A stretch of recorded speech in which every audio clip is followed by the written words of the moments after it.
Един от най-важните въпроси, които можеш да си задаваш, нещо, което можеш да изследваш, това е: кой съм аз? Какво съм аз наистина? Не това, което твоя ум ти казва, не това, което този свят ти е казал. Ами в крайна сметка нещо, което трябва да откриеш за себе си и нещо, което може да трансформира абсолютно всичко за теб. И дори в този момент, докато гледаш това видео, можеш ли да се свържеш с това чувство: аз съм, аз съществувам, отвъд мислите, отвъд привидностите, отвъд твоите сетива. Това чувство, че съществуваш, може ли да си зададеш въпроса: какво е това, което наблюдава мислите в момента? Какво е това, което наблюдава моето тяло?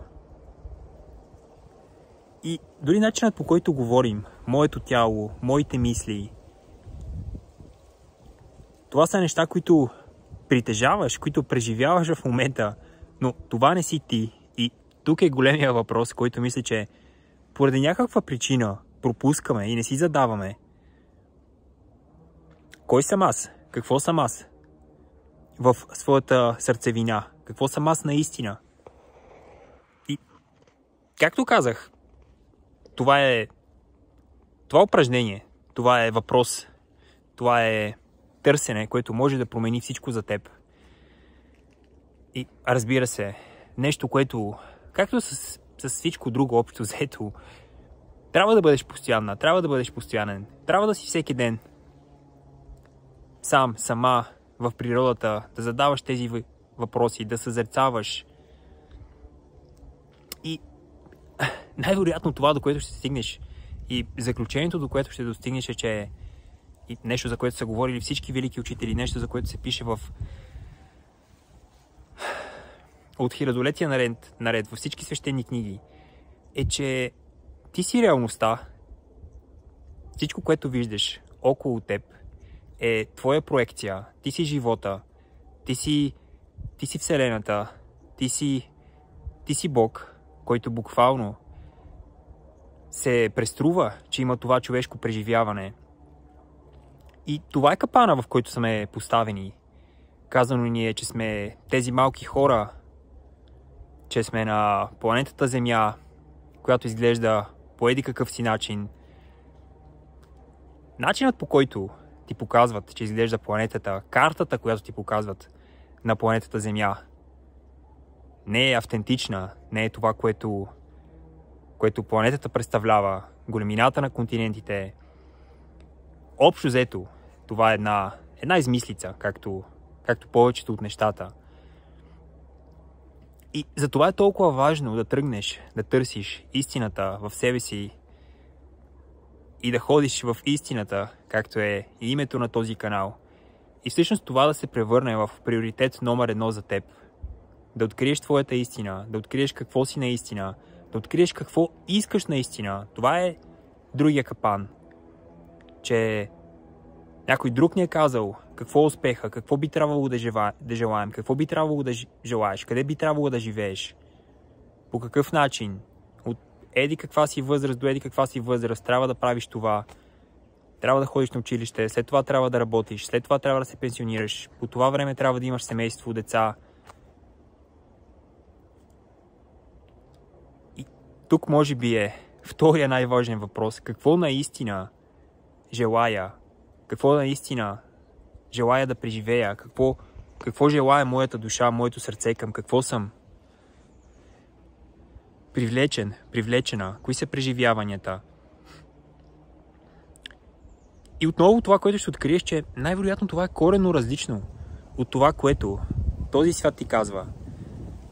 В крайна сметка това, което този свят ти е казал, ти е казано от някой друг, който иска да спечели от теб, който иска да те контролира, който иска да те манипулира, който иска да плащаш данъци цял живот за неща, които притежаваш. Защо плащаш данъци за неща, които притежаваш, ако можеш да ми отговориш? на този въпрос.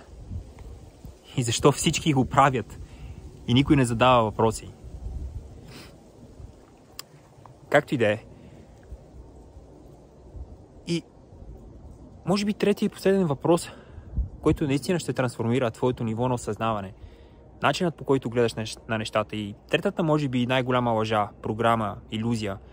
Това, че трябва да е трудно, това, че трябва да страдаш, това, че трябва да работиш, това, че трябва да жертваш, за да получиш това, което желаеш. И затова третия въпрос е: как би изглеждало, ако бе лесно и забавно да преживея това, което желая? Как бих се чувствал? Как бих се чувствала? Каква перспектива бих имал? Каква перспектива бих имала? Как бих гледал на нещата? Какво бих преживявал, ако бе лесно и забавно да получавам изобилието, да живея по начинът, по който искам да живея, да бъда свободен, да пътувам, да давам, каквото и да е, да откривам моите дарове и таланти. Това са все въпроси, все неща, които трябва да направиш, за да разчупиш тези програми, които в момента не ти служат, за да напуснеш матрицата, за да освободиш себе си, да освободиш твоето съзнание, да спреш да бъдеш овца, която се води от погрешни убеждения. Както казах, ти си реалността, ти си това аз съм чувство, което се проявява във всеки един човек.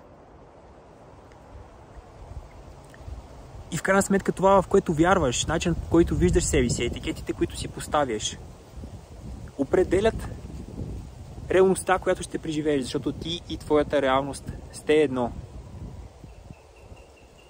И когато изследваш твоите убеждения, когато започнеш да си задаваш тези въпроси, когато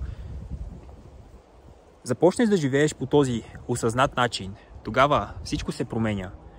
Тогава можеш да бъдеш истински свободен, истински свободна, да оставиш всичко, да заминеш. Това е темата, просто няма как. Както знаеш, или пък може би не знаеш. Вече съм решил, че ще замина на не около светско пътешествие, но към другия край на света. Преди да дойда днес в природата, си намирах квартири, местенца, на които мога да отседна. И ти гарантирам, дори от гледна точка на цените, отивам на райско място в Филипините, няма да издам точно къде. Райско място, райски плажове, тропическо време и общо взето сравнение. Аз, например, в момента живея в столицата на България. Цените са нямат нищо общо, така че от тази гледна точка. Това е още нещо, за което, разбира се, си лъган, че трябва да останеш там, където си, че нямаш свобода, че трябва да ходиш на работа. Общо взето няма да ни стигне целият ден, ако трябва да говорим за всички начини, чрез които в момента си контролиран и манипулирана и това не ти позволява в крайна сметка да живееш по автентичен начин и да следваш твоя житейски път, това, което ще те предизвика, това, което ще те накара да израснеш, това, което ще ти даде най-голямата радост, разширение, ентусиазъм, екстаз. И добрата новина е, че всичко това е на една ръка разстояние от теб. Дори не е на една ръка разстояние от теб. То е теб, то е вътре в теб. Ти си това, ти си реалността, ти си живота. Можеш да имаш всичко, каквото си пожелаеш, да правиш всичко, каквото си пожелаеш, да бъдеш където си пожелаеш, с когото си пожелаеш. Така че сега е момента да кажеш майната им на всички правила, на всички окови, на всички глупости, които са насадени в нас, които се опитват да ни наложат, и наистина да стъпиш в твоята сила. Надявам се, разбира се, че това видео ти е било от полза в тази насока. Още един, всъщност днес, слънчев ден в природата. Надявам се, че също си навън. Живееш най-добрия си живот. Благодаря ти, че остана до края на това видео. Ако желаеш да работиш директно с мен и да освободиш себе си и да живееш твоя мечтан живот по възможно най-бързия начин, може да ми изпратиш едно съобщение в Instagram. Това от мен. Благодаря ти отново и до скоро.